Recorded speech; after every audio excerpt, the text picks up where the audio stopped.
Assalamualaikum warahmatullahi wabarakatuh. Namo Buddhaya, Rahayu. Perkenalkan, nama saya Apoteker Heniwati, Sarjana Farmasi M.Pharm.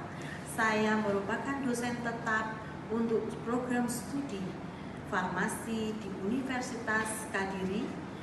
Perkenalkan, saya akan menjelaskan mata kuliah yang saya ampu, yaitu Teknologi dan Formulasi Sediaan Padat.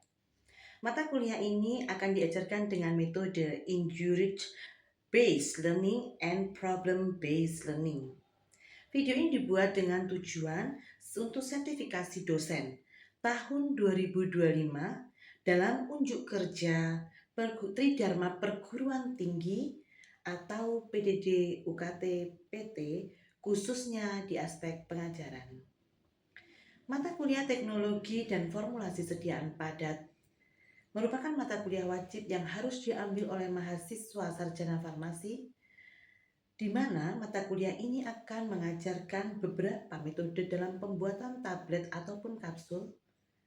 Selain itu, mahasiswa akan mempelajari tentang bagaimana melakukan uji evaluasi pada sediaan padat. Dan mahasiswa juga akan memahami bagaimana cara penggunaan sediaan padat dengan model formulasi terkini. Adapun capaian pembelajaran adalah lulusan sarjana S1 Farmasi mampu berkontribusi bagi masyarakat dan negara, menguasai prosedur sediaan padat, mampu memecahkan masalah yang terjadi dalam proses formulasi maupun dalam penggunaannya. Terima kasih. Perkenalkan, saya akan menjelaskan tentang mata kuliah yang saya ampu, yaitu Teknologi dan Formulasi Sediaan Padat. Oke, baiklah anak-anak sekalian, hari ini kita berjumpa lagi ya dalam pelajaran Teknologi dan Formulasi Sediaan Padat. Sebelum kita memulai pelajaran ini, alangkah baiknya kita berdoa terlebih dahulu. Berdoa dimulai.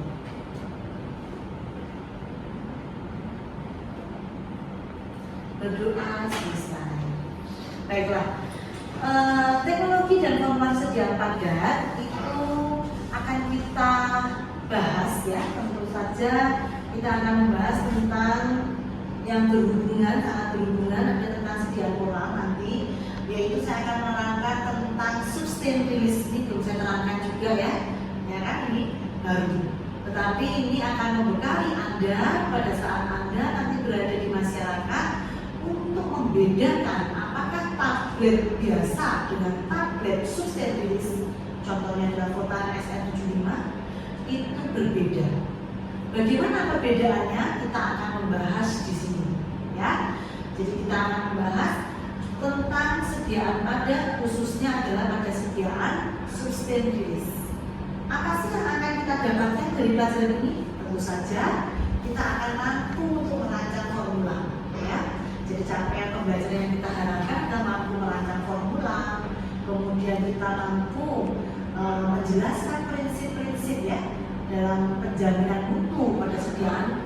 Tentu saja tadi adalah sustain release, kemudian membuat sediaan sustain release ya tadi dengan sesuai dengan prinsip-prinsip penjaminan mutu, dan kita mampu mengevaluasi mutu sediaan tablet sustain release itu dengan mengetahui spesifikasi yang terbaik atau diterima, yang mampu diterima sesuai dengan Farmakope Indonesia 3 maupun Indonesia 6 yang terbaru ya.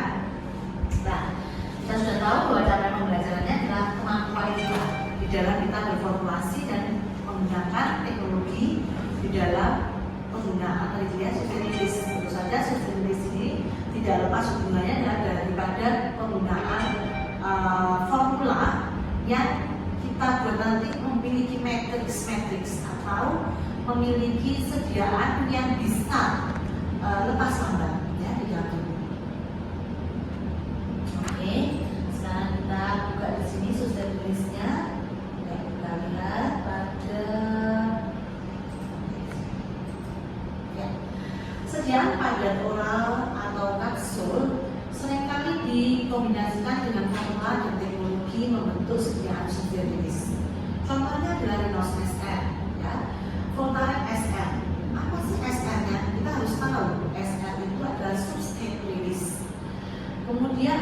Duopex XL. Nah, kalau ini adalah extend release, jadi dia memang memiliki perpanjangan di dalam tubuh. Ya. Kemudian ada CR control release. Ya. Tetapi yang akan kita bahas dengan sangat betul atau sesama dengan betul-betul kita menguasai pada hari ini adalah tentang sustain release terlebih dahulu. Bentuk sediaan obat ya yang paling umum adalah immediately release. Begitu kita minum, dia akan mampu terlepaskan dan diabsorpsi di dalam tubuh. Tetapi dia akan mudah sekali untuk dieliminasi di dalam tubuh, sehingga dia dalam terapinya dia akan cepat sekali untuk turun konsepnya. Nah, beberapa obat dapat mendapatkan perlakuan khusus ya. Dia sehingga sediaan yang tidak langsung diabsorpsi dan mencapai kadar puncaknya tidak langsung segera, tetapi begitu dia mencapai kadar puncaknya dia mampu bertahan pada kadar puncaknya. Obat seperti ini tidaklah boleh digerus, sehingga Anda harus paham di dalam apotek nanti kalau ada Lipitor JR terus digerus salah ya, kemudian ada Rinox SL terus digerus salah. Bagaimana dalam proses di apotek kalau misal ada racikan dengan menggunakan Albisa SR, Rinox SR, maka yang kita lakukan tidak usah digerus, kita gerus bahan-bahan yang lain. Setelah itu kita masukkan dalam cangkangnya, barulah Albisa atau Rinox SR kita bagi dengan rata ke dalam kapsul-kapsul yang telah terisi dari bahan-bahan lain terlebih dahulu. Sehingga Albisa SR dan Rinox SR tidak perlu digerus, ya, tetap dia dalam bentuk granul bersama dengan serbuk racikan yang lain. Apa sih pengertian tablet sustain release ya? Sustain release ini adalah sediaan lepas lambat, ya. Kita sering menamakan adalah tablet lepas lambat, begitu ya, atau kapsul lepas lambat. Merupakan bentuk sediaan yang dirancang untuk melepaskan obatnya ke dalam tubuh secara perlahan-lahan atau bertahap supaya pelepasannya lebih lama dan memperpanjang daripada aksi obat atau konsep tadi yang saya terangkan.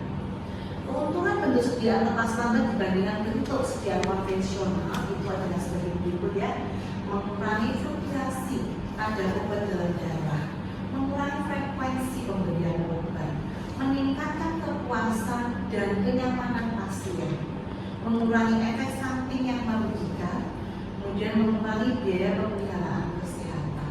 Ya, ini tentu saja sangat berguna buat kita. Yang pertama kita bisa menyampaikan kepada masyarakat bahwa penggunaan obat tidak selalu sama 3 kali sehari ya, tidak selalu harus minumnya harus 3 kali sehari, tidak, tapi kita harus melihat daripada bentuk daripada sediaan itu, apakah dia immediate use ataukah sustain release yang harus kita lihat.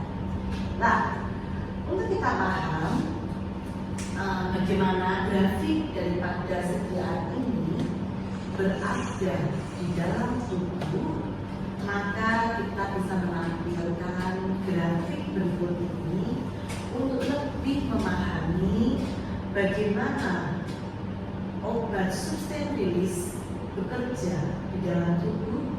Maka di sini kita memiliki beberapa gambar di liner-liner dengan warna-warna yang berbeda, tentu saja ya. Nah, warna-warna yang berbeda ini adalah menentukan ya bagaimana sediaan obat itu diabsorpsi di dalam tubuh, kemudian mengalami eliminasi ya, sehingga kita akan paham betul bahwa konsep atau action yang dihasilkan itu adalah terapinya adalah tetap lambat gitu ya. Nah, kita lihat, kita perhatikan di sini ada yang berwarna merah. Gambar merah ini menunjukkan bagaimana sediaan immediate use ya, seperti contohnya kalau kita menggunakan obat aksamifenat atau natrium diklofenat yang tidak dalam bentuk sustain release ya. Apakah mungkin Bu asam-mefenamat kita besok-besok bisa membuat dalam bentuk substainless? Mungkin, ya. Nah, di sini ada gambar ini, dia setelah mencapai absorpsi dan mencapai kadar onset atau puncak, maka dia akan langsung bisa mengalami yaitu eliminasi. Ya, jadi proses ADME ya, setelah didistribusikan, absorpsi, distribusi, ya, metabolisme ya, dia bisa mengalami metabolisme dan ekspresi. Ya, di sini terdapat ekspresi. Maka dia kalau diekspresi, ya, di metabolisme dan diekspresi, maka dia akan memiliki kelandaian dalam dosis atau kadar yang darah. Bagaimana Bu? Bagaimana kita menggunakan sediaan tadi adalah sustain release. Kita lihat di mana itu, apa ini biru ya? Kita lihat ini ya, warna biru. Sediaan tablet ini akan berada perlahan-lahan memasuki dalam ruang terapi. Ya, dia memasuki dos terapi. Di sini adalah dari di sini atas dan bawah ini adalah dos terapi. Maka dia perlahan-lahan akan memasuki dos terapi, tetapi dia tidak langsung termetabolisme dan tereliminasi. Dia akan memiliki kadar yang stagnan, ya, lambat di dalam sini ya, sedikit lambat. Kalau ini stagnan banget ya, sedikit stagnan gitu ya kalau kita bilang ya. Dan dia pada suatu saat dia akan mengalami yaitu metabolisme dan eliminasi bersama. Tetapi dia memiliki prolong atau waktu yang lebih panjang di dalam rentang maksimal dan rentang terapi dosis, ya, dosis terapi, yaitu di antara dari 120 dan di bawah ini. Ini harus diperhatikan. Boleh nggak di atas ini? Biasanya kalau di atas itu dosis letal, ya, jadi berbahaya untuk kita gunakan karena dia merupakan dosis yang mematikan atau toksik. Sehingga dengan diberi garis ini adalah dosis di mana dosis terapi harus dipenuhi. Kalau kita lihat di lainnya apa ini hijau, dia selalu sangat panjang, nah, gitu ya, sangat panjang. Apa sih ini? Ini adalah zero order release. Contohnya adalah transdermal patch. Nah, kalau kita lihat ini, tapi kita tidak membahas tentang transdermal patch, kita hanya membahas tentang sustain release. Jadi kita fokusnya adalah pada line yang berwarna biru. Ya. Dari sini ada pertanyaan, ini boleh bertanya ya. Apa ya. Nah, disinilah tujuan daripada teknologi dan formulasi padat ya bekerja. Karena dia ingin menghasilkan sebuah sediaan yang bisa memberikan benefit atau keuntungan besar kepada masyarakat, di mana dia akan memberikan pemberian dosisnya juga tidak terlalu caranya tidak terlalu cepat ya, sehingga akan sangat memudahkan masyarakat untuk mengkonsumsi sediaan padat ini. Bila mana misalkan dia alergi flu atau pilek berlendir, dia bisa menggunakan seperti Rinos SR dengan prolog yang kita bisa tentukan ya, waktu yang kita bisa ya. Oke, kalau ada pertanyaan dari gambar grafik ini, kita akan masuk kepada gambar ini. Apa sih dengan metode pembuatannya? Artinya di sini adalah kita harus mampu memahami dulu apa itu tablet sustain release. Setelah itu kita harus paham bagaimana pembuatannya. Karena sebagai seorang farmasis, kita dituntut mampu membuat formula, kita dituntut mampu untuk melakukan atau membuat bentuk wujud fisik daripada sediaan tersebut ya. Jadi mampu membuat formulanya, mampu melakukan kegiatan pembentukan fisik daripada sediaan tersebut gitu ya. Nah, di sini kita akan lihat ada beberapa metode pembuatan tablet sustain release. Seperti pada pembuatan tablet sebelumnya, saya selalu menggunakan tiga metode yang selalu saya ajarkan ke Anda dalam membuat tablet, yaitu granulasi basah, granulasi kering, dan langsung. Ya. Apakah hal ini juga dilakukan pada sediaan sustain release juga bisa? Ya, sehingga yang nanti menjadi inovasinya adalah penyusun atau formula yang kita gunakan. Karena tentu saja kita akan menggunakan banyak sekali sediaan-sediaan yang mampu memberikan matriks atau memberikan pertahanan supaya obat itu bisa bertahan di dalam tubuh atau lepas lambat, gitu ya. Nah, dari sini kita boleh membahas tentang granulasi basah. Jadi kalau granulasi basah itu adalah granulasi untuk pembuatan tablet ya, di mana dia menggunakan pembasah. Boleh dengan pembasah yaitu air, boleh dengan propilin glikol atau pembasah lainnya yang ditetapkan dalam KUHP Indonesia. Bagaimana dengan granulasi kering? Granulasi kering ini adalah granulasi yang tanpa menggunakan pembasah, di mana dia dengan menggunakan pencampuran bersama ya beberapa bahan. Tetap diingat selalu bahwa pelicin atau gludan dimasukkan terakhir pada saat sebelum dikemuka. Di mana granulasi kering ini kita menggunakan slugging. Artinya apa? Semua bahan tadi kita aduk, kemudian kita tempa dengan tempa yang ringan atau kompresi ringan saja. Setelah itu kita boleh untuk memecah kembali tablet-tablet yang dengan kompresi rendah tadi untuk membentuk granul. Juga pengikatnya adalah dengan kompresi. Kalau yang basah pengikatnya granul membentuk granul-granul yang sangat rata dan dengan pembasah. Kalau ini adalah dengan kompresi tadi membentuk tablet sederhana, kita pecah kembali tabletnya, sehingga kita akan mendapatkan granul-granul yang tinggal kita tambahkan pelicin ya.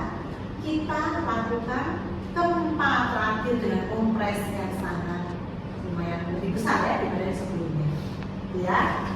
Nah, bagaimana dengan tempa langsung? Tempa langsung bersama kita melakukannya adalah pencampuran keseluruhan dari semua bahan. Setelah semua bahan kita campurkan dengan sangat baik, kita aduk baik, kita tambahkan terakhir adalah pelicin atau tidak, barulah kita melakukan tempa. Ya, itulah bagaimana metode dalam pembuatan tablet ini selalu dipakai 3 metode ini selalu dengar. Ya, jadi ada boleh nanti membuat penelitian tentang persediaan sustainabilis dengan memilih 3 metode ini yang menurut Anda kalau yang Anda inginkan atau sesuai. Gitu ya. Oke. Kalau sudah, kita boleh beralih kepada bahan atau formula ya. Nah, formula ini semua bahan aktif boleh Anda gunakan. Misal saya mau menggunakan sediaan yang memang sering orang mau membelinya dengan lumayan mahal gitu ya. Ini kan biayanya pasti lebih mahal dibandingkan ini dirilis. Misal kita mau membuat kalium diklofenat dengan SR, kalium diklofenat SR ya, sustain release. Maka bahan aktifnya kita boleh menggantikan yaitu kalium diklofenat ya. Misal karena dia ada sustain release, kita boleh gunakan 75 mg ya. Oke. Kemudian kita tetap menggunakan adalah natrium alginat ya, HPLC dengan range berikut ini ya, HPLC dan Avicel dengan range seperti ini boleh kita gunakan. Kemudian kita tetap menggunakan PVP ya, dengan range seperti ini ya, boleh kita pakai. Kemudian FDCL sebagai bidan atau pelincinya tetap kita pakai 0,5. Jadi sebenarnya formula ini adalah formula dasar, tidak mengikat Anda untuk menambahkan modifikasi lagi untuk menambahkan formula lain ya, bahan tambahan lain ya. Sehingga kalau nanti Anda ingin membuat sediaan, kalau natrium diklofenat sudah banyak yang sustain release, nah kita tidak membuat kalium diklofenat sustain release dengan tempa langsung ya. Itu alangkah baiknya dan lebih, saya rasa lebih cepat juga dilakukan ya. Nah, setelah kita membentuk tablet-tablet yang sudah kita jadikan tadi ya,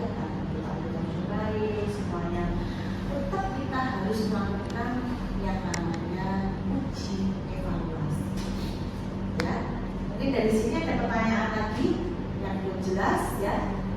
Boleh, nanti saya akan terangkan kembali ya. Nah, kalau tidak ada pertanyaan, saya lanjutkan untuk ke uji evaluasi setiap sistem rilis. Untuk setiap tabel sistem rilis ini, kita dimulai dari ujinya adalah tetap yaitu uji waktu alir ya.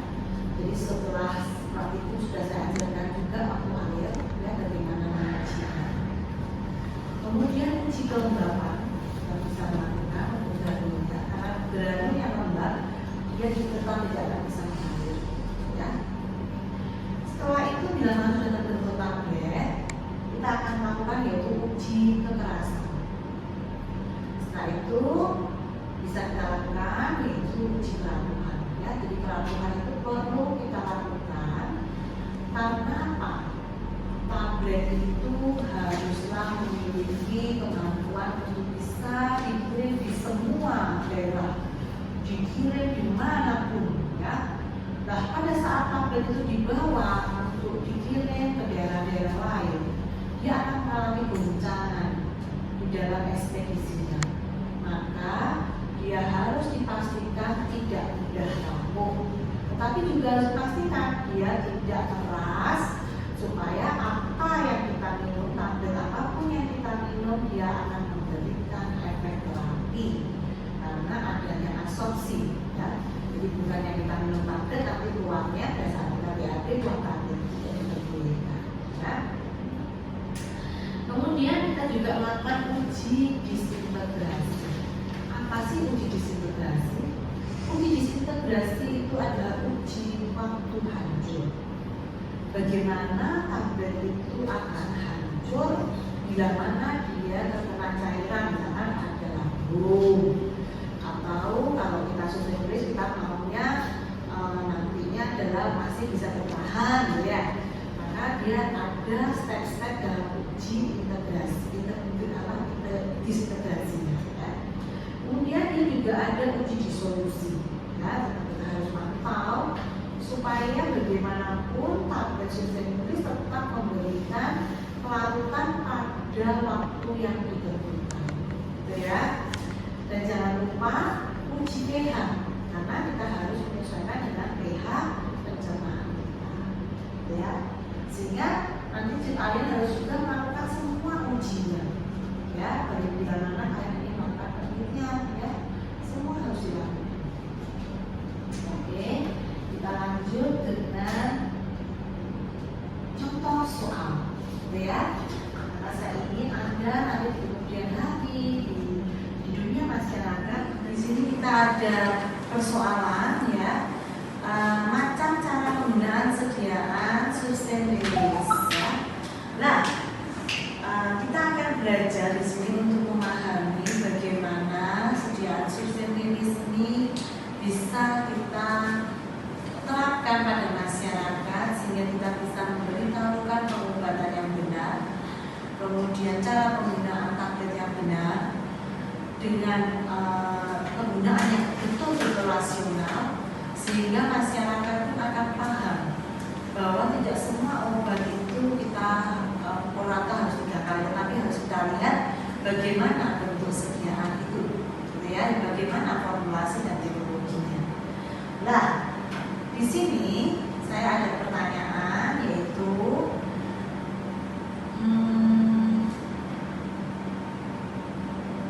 cara penggunaan tablet sediaan sustainability dapat mengurangi rutinitas setiap laporan dalam penggunaan obat.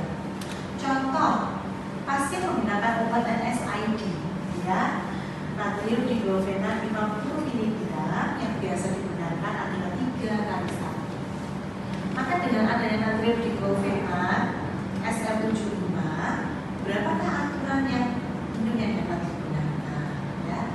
Maka dari sini kita sudah paham bahwa biasanya 3 kali 1 yaitu 50, kita naikkan 3 150. Kalau kita gunakan sustainability, kita cukup bisa meminum 1 sampai dengan 2 kali maksimal. Baiklah, mungkin dari sini apakah ada pertanyaan dari apa yang sudah saya terangkan sebelum kita masuk kepada diskusi bersama nantinya atau pemberian tugas ya.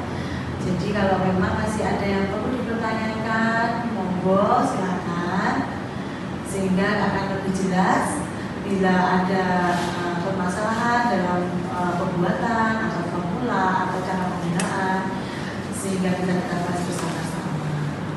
Ada pertanyaan? Saya sudah cukup jelas ya semuanya ya. Baiklah, saya rasa sudah cukup jelas untuk presentasi saya hari ini. Saya rasa